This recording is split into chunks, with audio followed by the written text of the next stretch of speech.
আজকে ইউনিফর্ম পরে ডাকাতি করছে, মানুষের মৌলিক অধিকারকে খণ্ডন করছে। এদের কোনো অবস্থাতে পুলিশে থাকার অধিকার নেই। আমার মনে হয় আজকে যদি সেরকম আইন থাকতো, এই যে পুলিশ অফিসার আজকে যে pre planned wise disappearance of evidence করেছে, আজকে ওদেরকে অ্যালাউ করেছে, তাকে প্রকাশ্যে মানুষের সামনে আজকে অন্য অফিসারদের শিক্ষা দেওয়ার জন্য ফাঁসি দেওয়া উচিত ছিল। আমাদের কলকাতার ইতিহাসে এখন পর্যন্ত designated police inspector of Calcutta police কোনোদিনও অ্যারেস্ট হয়নি।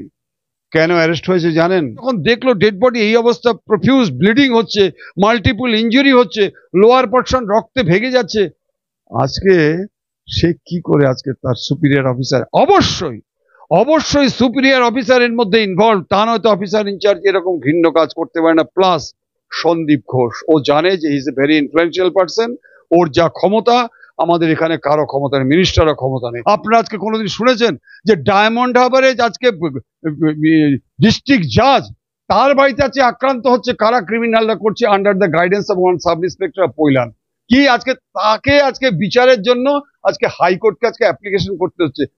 আপনি যদি বিপদে পড়ি, আমরা তো বিচারকের কাছেই যাব, সেই বিচারকেরই যদি আজকে এই পরিস্থিতি হয়, এটা কোথায়? এটা হচ্ছে আমাদের ওয়েস্ট বেঙ্গল। আবার হচ্ছে এই অভিজ্ঞ আজকে কিন্তু যখন নাকি বর্ধমান মেডিকেল কলেজে যায়, সেখানে আজকে ওদেরকে বুঝিয়েছে যে এটা কখনো সেই অপরাধ নয়, রেপ তো হয়নি। পুলিশ অ্যারেস্ট করে যাকে অ্যারেস্ট করেছে, সঞ্জয় রায় সিভিক, টোটালি এটা ফলস। এটা হচ্ছে অ্যাডমিনিস্ট্রেটিভ অ্যারেস্ট, সমস্ত জিনিসটাকে ঘুরিয়ে দেওয়ার জন্য করেছে। দেখবেন আগামী দিনে প্রমাণ হবে যে ওকে যে আজকে ডিএনএ টেস্ট করেছে, গোষ্ঠীর পিণ্ডি সমস্ত করেছে, বলতে বাধ্য হচ্ছে ওগুলো হচ্ছে অল আর ক্রিয়েটেড। বলে যে আজকে এমডি পাস করার পরে ওকে ইন্টারন্যাশনালি ফেল করে দিচ্ছে 80 থেকে 78, এবং 78 পরে ওদের লোক আছে, ওদের লোক দেওয়ার পরে ওরা বলছে যে আপনি আমাকে 12 লাখ 10 লাখ 12 লাখ টাকা দিতে হবে, এবং 25% কিন্তু আজকে নিয়ে নিচ্ছে সন্দীপ ঘোষ, আর বাকি 70, এক কথা আমি বলছি, বাকি 75 যাচ্ছেন হাই কমান্ডের কাছে। সন্দীপ ঘোষের মতো এত বড় একটা bastard, I will say bastard, কারণ ওখানে আজকে মধুচক্র পর্যন্ত বসানো হতো, এই মেয়েটা পর্যন্ত জেনে গেছিল, তিলোত্তমা জেনে গেছিল। শুনে নিন, আজকে আপনার একটা ভিডিও নার্স না গিয়ে করেছে, সত্য মিথ্যা আমি জানি না, কিন্তু একটা পেপারে দিয়েছে যে মধুচক্রটা সম্পর্কে পর্যন্ত ওই মেয়েটি জেনে গেছিল, এবং এমডি একটা এক্সামিশন দেবে, তাকে টাকা চাওয়ার ব্যাপারেও বলেছিল, আমার কাছে যদি টাকা চাওয়া হয়, টোটাল করাপশন দীর্ঘদিন ধরে যা হচ্ছে আমি সমস্ত স্প্রেড আউট করে দেবো। হ্যান্স আজকে তার মৃত্যু। আমরা সাধারণত পুলিশ অফিসাররা কি করি, যেটা সুপ্রিম কোর্ট আজকে প্রশ্ন তুলেছে, হোয়ার ইজ চালান, where is comment certificate, CC. Dead body পুড়িয়ে দেওয়ার পরে এফআইআর হচ্ছে, এফআইআর এর আগে সিজার লিস্ট হচ্ছে, যেটা সুপ্রিম কোর্ট ধরেছে। How is it possible? আগের দিন যেটা বললো 30 বছর, এরকম আমি ইতিহাস দেখিনি, সেদিন বললো যে আমি 26 বছরের চাকরি জীবনের বিচারক আমি দেখিনি আজ পর্যন্ত without seizure list and without আজকে চালান এন্ড সিসিতে আজকে ডেড বডি যাচ্ছে। আপনারা কি শুনেছেন যে টাকাটা জমা দিল কে? দেয়নি, ভূতে দিয়েছে, ভূতে। মানে সন্দীপ ঘোষ এবং টালা থানার ওসি গ্রেপ্তার হলো এই অভয়াকাণ্ডে। আমার সঙ্গে রয়েছেন অরিন্দম আচার্য, পুলিশ কর্তা, কথা বলবো স্যারের সাথে। স্যার, টালা থানার ওসি, আপনি বারবার বলে আসছিলেন যে এই এভিডেন্স লোপাটের এই বিষয়গুলো বারবার বলে আসছিলেন, অবশেষে গ্রেপ্তার। একদম, আমি গত 10 তারিখ থেকে বলে আসছি যেভাবে মা দুর্গার চোখ আঁকার জন্য যেভাবে নাকি যে মৎশিল্পী শুদ্ধ পবিত্র মন নিয়ে আজকে চোখ আঁকে, ঠিক তেমনি ভাবে আজকে এই টোটাল এভিডেন্সটাকে ওখান থেকে ডিসঅ্যাপিয়ার করার জন্য, ডিস্ট্রয় করার জন্য, মিসিং করার জন্য একটা মানে লার্জার কনস্পিরেসি। আমি 10 তারিখ থেকে বলে আসছি। আমার প্রশ্ন হচ্ছে, আজকে মনে কিছু করবেন না, একটা কথা বলি, আমি মাঝে মাঝে ট্রেনে যাতায়াত করি, বাসে যাই, মিনি বাসে যাই, আর ট্রেনে গেলে আমি অবশ্যই উঠি হচ্ছে ভ্যান্ডারে। গত 3-4 দিন আগে, 2-3 দিন আগে ভ্যান্ডারে ক্যানিং লোকালের একটা ভ্যান্ডারে একটি লোক কয়েকজন আলোচনা করছে, যারা তরকারি নিয়ে গিয়ে ওই ইয়েতে শিয়ালদায় আজকে বিক্রি করে আর কি।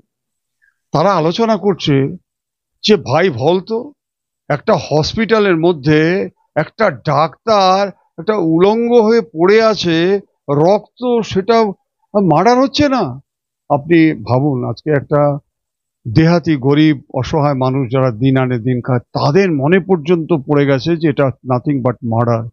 কিন্তু এই পুলিশ সাব ইন্সপেক্টর হাজার হাজার লক্ষ লক্ষ টাকা দিয়ে তারা ট্রেনিং নিচ্ছে, তারা আজকে কিভাবে কনস্পিরেসি করে আজকে দলদাসে পরিণত হয়ে এই ঘটনাটা করেছে। আমি আপনাকে সেকেন্ড একটা কথা বলি, গত পরশুদিন আপনি শুনেছেন, গত পরশুদিন আগের দিন জেনিভাতে গিয়েছিলেন আমাদের ডক্টর জয়শঙ্কর। আপনি জানেন কূটনৈতিক দিক থেকে ভারতে কোথায় পৌঁছে দিয়েছে। আপনাকে দেখেছেন মিস্টার জয়শঙ্কর যখন ওখানে জেনিভাতে গেছেন সুইজারল্যান্ডে, ওখানে মানুষ যখন ওনাকে ঘিরে ধরেছে, ওনাকে প্রশ্ন করছে যে আপনি you have come here to attend the peace meeting, তা আপনার ইন্ডিয়াতে ওয়েস্ট বেঙ্গলে যে আজকে একটা এত বড় একটা ঘৃণ্য অপরাধ হচ্ছে, আপনারা এটা কি করেছেন আপনি বলুন। জেনিভাতে পর্যন্ত আজকে, যেটা সুইজারল্যান্ড ইন্টারন্যাশনাল, আজকে আমাকে হিউম্যান রাইটস কমিশনের হেড অফিস থেকে আরো কিছু আছে ওইখানে। আমার মনে হয় যারা আজকে দর্শকরা যারা আজকে দেখছেন, এটা হচ্ছে অ্যান্সার, যেটা আমি গুগলসে বা আপনি উইকিপিডিয়াতে পাবেন, যেটা লিখেছে সেটা একদম স্পষ্ট। এর মধ্যে সব উত্তর পেয়ে যাবেন। কি লিখেছে দেখুন, লজ্জায় না আপনার আমার ভারতবাসী বাংলা সব নত হয়ে যাবে। কি লিখেছে, this is perhaps the first time that a Calcutta police officer in charge has been arrested by CBI. Officer in charge Abhijit Mondol's role had come under the scanner. Acha, questions were raised about the delay in registration of General Diary number 542 and formal registration of FIR of Tala PS case number 512 in the rape and murder case. আপনি ভাবুন, আমাদের কলকাতার ইতিহাসে এখন পর্যন্ত designated police inspector of Calcutta police কোনোদিনও arrest হয়নি। কেন অ্যারেস্ট হয়েছে জানেন? কারণটা আমি সেই 10 তারিখ থেকে চিৎকার করে আসছি। সেই ভদ্র, এই যে অফিসার ইনচার্জ আপনারা দেখছেন, আজকে পেপারে 4টে পেপার আমি পড়লাম, মোটামুটি সব পেপারে একই আছে। সেটা হচ্ছে কি, ডিসঅ্যাপিয়ারেন্স অফ এভিডেন্স শুধু নয়, সে আজকে প্রত্যক্ষভাবে ওই সিন অফ ক্রাইমে ওখানে হাজির হয়েছে, এবং ওখান থেকে যাদেরকে ঢোকানো হয়েছে তাদের ওর সক্রিয় ভূমিকা ছিল। যারা আজকে অভিজ্ঞদের থেকে শুরু করে প্রত্যেকে গেছিল, তার ছিল অ্যাক্টিভ পার্ট। আজকে অ্যারেস্ট হলো কেন? আজকে আপনাদের মনে তো এই প্রশ্নটা আসতে পারে, এতদিন ধরে অ্যারেস্ট হলো না কেন? সত্যি তো, আমাকে তো বহু মানুষ পাগল করে দিয়েছে যে আপনি পুলিশ অফিসে অনেক বড় বড় কথা বলছেন, এতদিন ধরে অ্যারেস্ট করছে, ক্যালকাটা পুলিশ শুধু একটা অ্যারেস্ট করলো, আর আপনারা এখন পর্যন্ত সিবিআই অ্যারেস্ট করতে পারছিলেন। কারণ আপনারা জানেন যে প্রি প্ল্যান্ড ওয়াইজ কনস্পিরেসি করে যেভাবে এভিডেন্সকে ধ্বংস করে দেওয়া হচ্ছে, এবং ধ্বংস করে দেওয়া নেই। দর্শক, আপনারা শুধু একটা জিনিস ভাবুন, যে মা তার সন্তানকে পোড়াতে যাবে সেটা পর্যন্ত পাচ্ছে না, 3 ঘন্টা ওয়েট করতে হচ্ছে। আপনারা যদি ওই ডেড বডিটা নিয়ে যাওয়ার সময় ক্যালকাটা পুলিশের এবং ওখানকার যারা নাকি আজকে হারমাত বাহিনী ছিল, তাদের যদি আপনারা দেখেন এভিডেন্স আজকে নিয়ে যাওয়ার, ভাবতে পারেন মা তার ডেড বডি নিতে পারছে না। আমরা সাধারণত পুলিশ অফিসাররা কি করি, যেটা সুপ্রিম কোর্ট আজকে প্রশ্ন তুলেছে, হোয়ার ইজ চালান, where is comment certificate, CC.